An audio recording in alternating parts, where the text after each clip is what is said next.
Good morning guys! Magandang araw. Nandito tayo sa Palayan City sa ating munting farm. Tutur ko lang po kayo. Ayan, ito po yung boundary natin, yung mga puno na yan. May alambre dyan. Tapos ito na natuloy na yung kubo. Bali ito kubo na to, 4 na taon na to. Nagbagsak kanina ng puno na bumagyo, doon nagsimula siya masira. Tapos ayun yung CR na ginawa. Tapos ito, ayan puno. Maraming puno dito. Yan yung mga alaga naming manok. Ayan, ito yung puno. May mga malalaking puno. Ayun yung dragon fruit. Ayun yung taniman ng gulay na patag. Kasi doon pataas yan eh. Ayan, may mga saging. Maraming saging dyan. Daan yung puno ng saging dyan. Karamihan saging na saba. Ayan. Yan po yung mga alaga naming manok. Kaya may mga dragon fruit na ibang variety. Bigay lang to eh.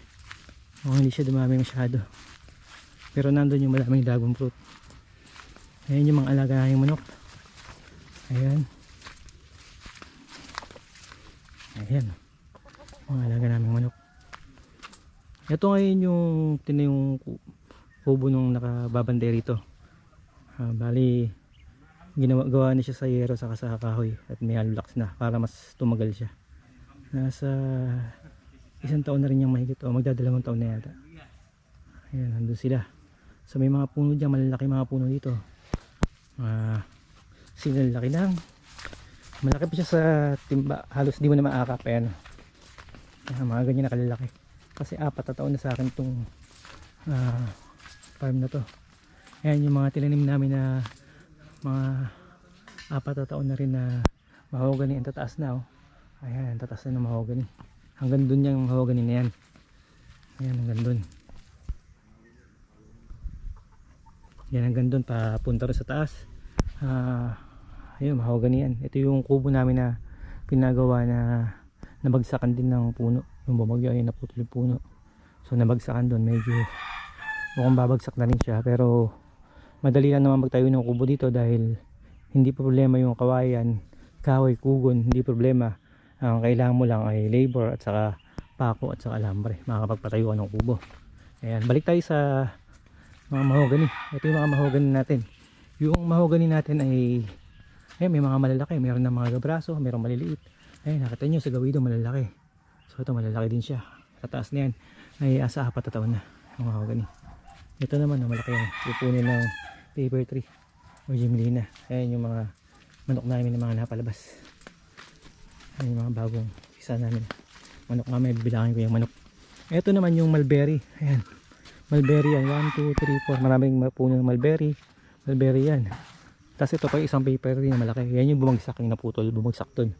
May puno tayo dito na langka na isang malaki rin na langka eh. Hindi ko na siya makita. Basta nandyan siya sa gawin na yan. May isang langka dyan na malaki na rin. Ayan. Tapos yun, mga napir eh. May mga napir dyan. May ilaga kayong rabbit or kambing. May mga makukuha na dyan na napir. Ayan, ito na nga, malapit tayo sa tirahan ni Kalbo. Kalbo magsasaka. Ito pa yung mga manok namin. Ng aking kaibigan kay Sunny. Shoutout sa'yo. Ang probinsyano, kay Sunny Corneo. Ayan. Walang bunga yung ano natin. Oh. Kung kakatapos lang magbunga ng mulberry. Mamaya kukuha tayo ng dahon para papakain natin sa crayfish. Yan, bumili kami ng hito. Niluto nila. 2 hito, 2 hito lang na malaki, 1 kilo. 130 ang kilo. Ulamin namin mamaya ihawin. Para yung mga hindi kumakain ng hito, lalo na yung mga laki sa tabing dagat. Pero okay lang yan. Marami naman tayong isdang galing sa dagat. So ito yung ano nga, yung taniman ng upo, ng gulay. Na ngayon ay nakatanim may upo. Meron siyang salit na mga mga ampalaya. So itong bakod na to, ginamit na ito nung nakaraan taon na tanim sila ng ampalaya. Yung mga kawayan na yan, kinuha lang dyan. Yan, sobrang dami natin ng kawayan na pamoste dyan. Hindi kayo mauubusan kasi nasa 30 mahigit yung kawayan dyan na poste. Ito yung ano, isa pang paper tree. Ang laki yan. Marami kang makukuha ng tabla dyan. Ayan, so malaki-laki din tong ano na to. Siguro kulang-kulang kalahating hektarya itong pwedeng ano na to, gulayan na to. Tapos yung boundary natin dito ay sa puno na yan. May bakod naman dyan eh. Hindi ko lang alam kung nakatayo pa, baka natumba na yung alambre. Ayan, ayan. May nakatayo pa doon, nandun yung alambre. Hanggang sa may puno na yan, or sa lagpas pa ng konti. Yun yung boundary natin hanggang dyan. Kasi ito nga yung mga napira kung gusto nyo ng pagkain ng rabbit o ano. Punta kayo dito kung gusto nyo, kunin nyo na lang. Pagkain ng kambing. Ayan, ito pa yung isang puno na malaki. Ayan, laki ng puno. Marami kang makukuha ng tabla dyan. Yan din ay paper tree. So yan po. Tapos ito yung bahay nga ng nakatira ay nagtanim siya dito ng ampalaya pang sarili niyang gamit. Ayan. So yan yung boundary. May mangga ako na nakatanim diyan eh. Yung malaki yung bunga ng mangga. Dalawa yun, isa lang yung nabuhay. Mahal yung mangga na yan, parang nasa 1.5 yata yung isang ano, kasi yun yung malalaking bunga. Yung nag-iisang kilo yata yung ano, yung isa. Tapos punta naman tayo ngayon sa dragon fruit. Ayan, punta tayo sa dragon fruit. Dito pala, bago tayo pumunta, ayan, nagtanim siya ng kamatis. Ginto ang presyo ng kamatis ngayon, bumili ko sa Manila 15 isa. Dito sa Nueva Ecija ay 10 piso ang isa. So nasa 190, 180, 200 na isang kilo. So ayun nga yung galing na tayo doon kanina, ayun yung iba pa mga mahogany. Ayan. Yan pa yung mulberry. Tapos ayan naman yung magsisimula naman dyan yung talim nating dragon fruit. Ayan. Meron tayong 300 poste ng dragon fruit. Alam nyo naman po yung dragon fruit, halos pag nagpakontrata kayo dyan, 1,000 ang isang poste niyan.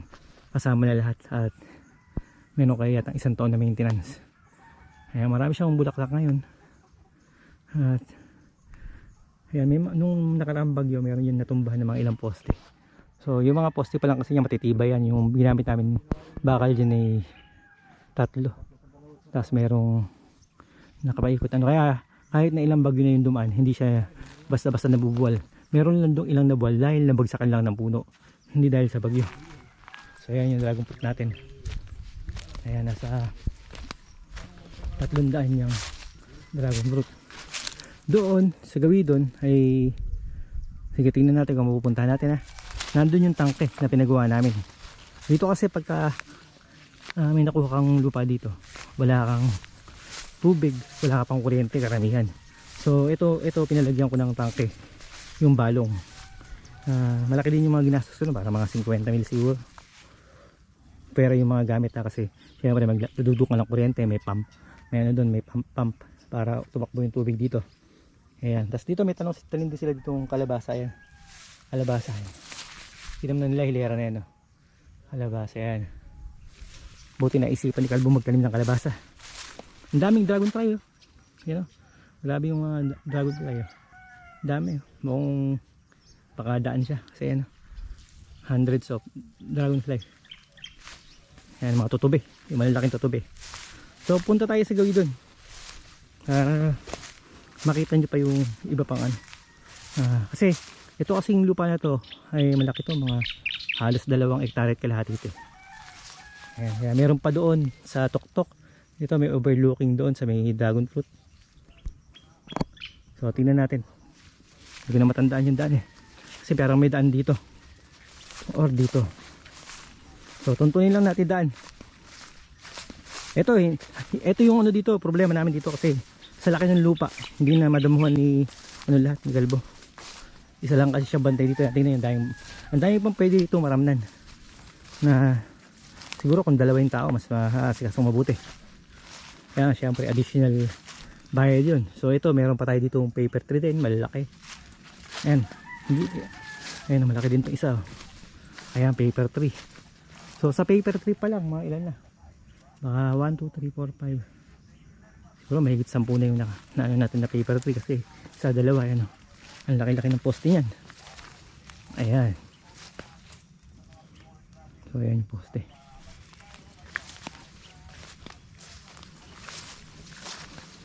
So ito, papunta na ako dito sa, hindi ko alam kung saan tutuloy ito. Dito kasi may kapitbahay kami dito sa likod. Dati nung una namin ito nabili, kami yung pinakadulo. Ngayon marami na nabilihin dyan. Halos lahat nabili na. So ayan. Ang problema dito, hindi ko alam kung saan daan. So ayan nga, oh. Madamo na siya. So dahil pala sinama ko si Kalbo. Oh, mukhang namali nga tayo ng daan. May daan dito pero wala yung tulay. So ayan, mga kawayan niya, nandiyan yung kawayan. Kasi ito kasing lugar na to, ayan, hanggang doon pa yan eh. Hanggang doon pa yung na yan. Tingnan nyo, oh, ang dami pa dyan mga hindi natatamnan. Ayan. Hanggang doon lang natamnan eh. So ang laki pa niyan.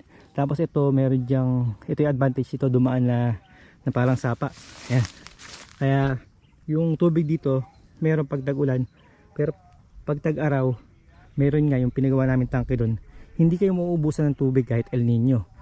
Sa katunayan, yung mga ibang katabi namin dyan, wala silang tubig, hindi sila nagpagawa. Lang sa amin, nakikonnect lang sa amin ng tubig.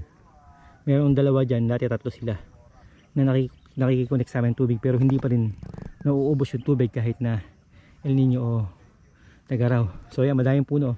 Kita nyo naman, sobrang daming puno, mga alibangbang, iba't iba dyan, may himbabao dyan, tapos yan yung mga bayog.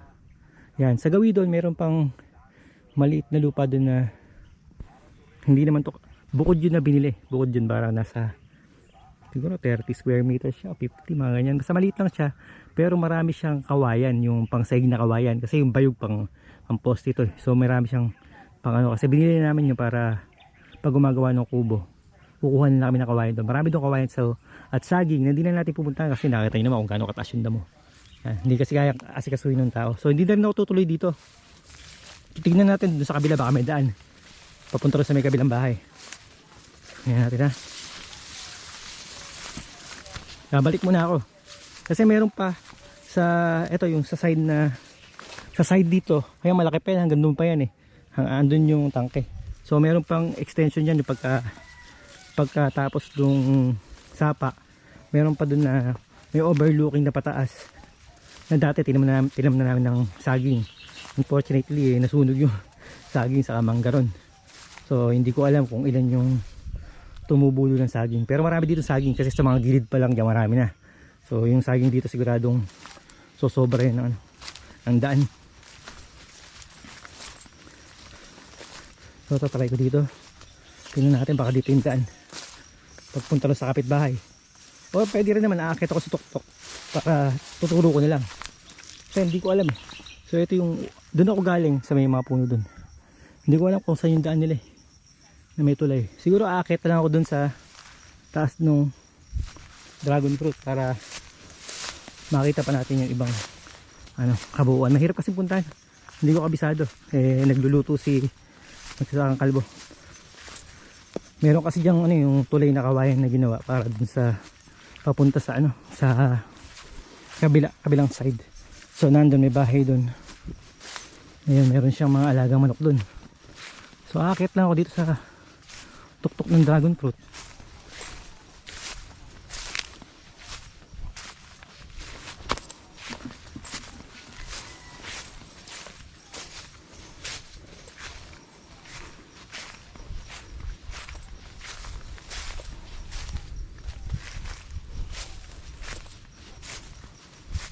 Buti nakadamuhan dito ni Kalbo.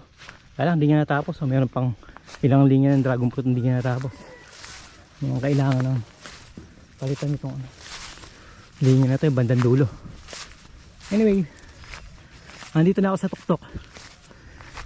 Actually hindi pa ito pinakatuktok, yung pinakatuktok ko hanggang dun pa yan.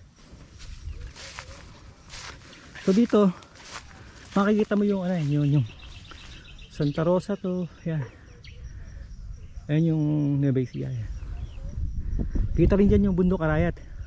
Natatakpan lang itong puno eh. Ayan. So ayun yung gusto ko sana pumunta ron. Ayun yung kubo ng kapitbahay natin. Ayan. Nakikita nyo yung mga nandyan nandito ay nabenta na yan. Meron dito nakabili na isang nakabili sa gawi doon. Paglagpas nung kubo na yun sa gawi doon, binibenta niya. Gusto nyo siya, halos 1 hektarya. Binibenta niya ng 350,000. Ayan. So ayan, ayun yung kapitbahay natin. May kubo rin doon. Dati wala mga yan. Ayan, may tanim silang siguro ampalaya, sitaw or upo rin. Ayan, marami rin yung tanim niya doon sa kapitbahay natin. Yan yung may-ari yan. Nanalo yata ang konsel dito ng barangay yung nakaraang eleksyon ng nakaraang taon. So ayan, dito hindi ko makita yung kasi Mukhang like tumba na yung bakod eh. Meron pa rin nga yung extension na sinasabi ko. Kasi yun doon ako galing eh. Ayan doon ako galing. So yan. Hanggang doon. Kasama pa dito sa lupa na to. Ayan nakita nyo may mga saging. Ayan may mga saging pa doon. Ayan. So hanggang doon yan. May bakod yan. Yung bakod dito pag ganun pababa doon. Kasama pa yan dito sa lupa na to. Tapos kakabila yan sa part na yun. Meron pa. May bato dyan na malaki. Tawag namin kalabaw. Sisinlaki siya ng kalabaw. Natatabingan pa kayong andun sa gawin na yun sa puno na yun. Hanggang doon yan. Hanggang doon may paganon niya na bakod. Bukong tumba na kasi kawayan lang siya. 4 na taon na yung bakod na yun. So kailangan siguro itayo o baka natatakpan lang ng damo, hindi natin alam kung natumba na siya o natatakpan siya ng damo. So yun yung kabuuan na yun.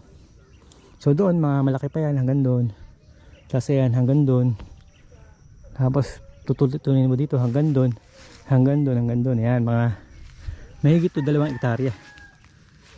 Hindi na lang natin alam kung aabot siya ng 2.5 pero siguradong ano to, so sobra to sa 2 hektarya. Ayan, may naririnig pa akong ibon no. Minsan may mga pupunta pa rin dito ng mga baboy damo. Ayan, bihira na lang mula nung nagkabahay doon, pero dati madalas kasi mga ano hindi pa kasi nila inaano tong ano na to, pero marami nang nabili dyan kasi sa likod niyan kasi meron yung ano, ayun nakita niyo sa may tuktok na yun, may bakod nabili na yun, hindi lang masyadong tanaw. Doon sa may pinatuktok na yun may bakod na, so marami nang nakabili dyan. May daan kasi dyan sa may likod dyan, may daan dyan na pasok yung sasakyan. So medyo malayo yung nakita nyo yung ano na yun, yung parang brown na yun na nilinis, malamang nabili na rin yun. Marami na kasi nabili dyan. Pasok dyan yung sasakyan hanggang dyan. Ang balak nga idudugtong dito, lulusot dun. So may ano rin yan, may daan din dun, hindi pa kasi nabubuldoser eh. So yun yung daan dito na pwedeng anuhan. Ayan. So yun lamang po.